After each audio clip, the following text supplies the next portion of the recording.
সত্যবাদিতার ফল। একবার এক ছোট ছেলে, নাম তার আমিন, তার মায়ের সাথে একটি গ্রামে বসবাস করত। আমিন খুবই সৎ ও সত্যবাদী ছিল। একদিন তার মা তাকে দূরের এক বাজারে পাঠালেন কিছু জিনিস কিনতে। যাওয়ার সময় মা বললেন, বাবা, কখনো মিথ্যা বলবে না, সব সময় সত্য কথা বলবে। আল্লাহ সত্যবাদীদের ভালোবাসেন। আমিন তার মায়ের কথা মনে রেখে যাত্রা করল। পথে হঠাৎ কিছু ডাকাতের সাথে তার দেখা হয়ে গেল।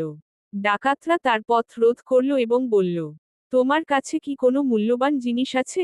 আমিন ভয় পেলেও মিথ্যা বলল না। সে বলল, হ্যাঁ, আমার কাছে কিছু টাকা আছে, যা আমার মা আমাকে বাজার থেকে জিনিস কেনার জন্য দিয়েছেন।